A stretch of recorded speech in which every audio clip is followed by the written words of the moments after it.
As immigrant Haitian women, I used to hate how white women benefited from their femininity in this culture. But once I started up on my feminine journey, I realized that white femininity was exactly what I needed to unlock my own feminine journey.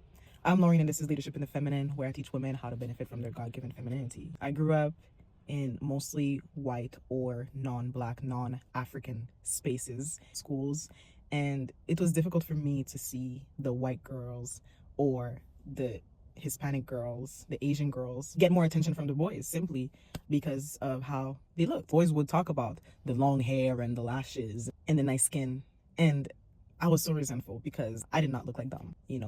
The boys that I would have a crush on would have a crush on them. Growing up as a young adult, I got to be friends at school with more Caribbean and African people, and I got to truly find my identity within myself being Haitian and being an immigrant. However, once I started to look into femininity, I realized that a lot of the concepts of femininity seemed easier to follow if you were just a white woman. The aesthetics that were seen as soft, the hairstyles. And I realized the reason why it seemed easier to be feminine as a white woman is because of my cultural context. In North America, the standard of beauty has mostly been white, especially when I was growing up. And so I realized that if I wanted to get ahead and truly embraced a femininity that would be accepted and palatable to people, to others, I needed to adopt a form of white femininity to my Black Haitian immigrant self. Now it seems counterproductive, and it was, and it is, but unfortunately, I'm never going to be the mainstream, and I'm never going to be the first choice. However,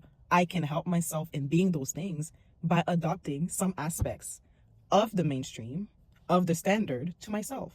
Now, it doesn't mean changing the color of my skin, and it doesn't mean, rocking wigs all the time. For me personally, I love a nice leave out with some curls in it, even though I can rock my natural hair.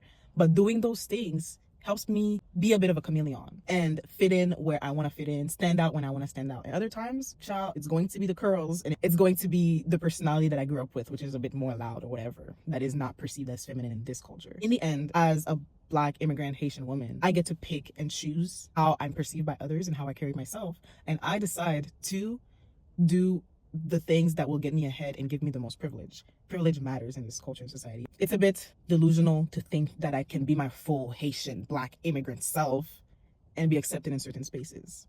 That's why code switching exists.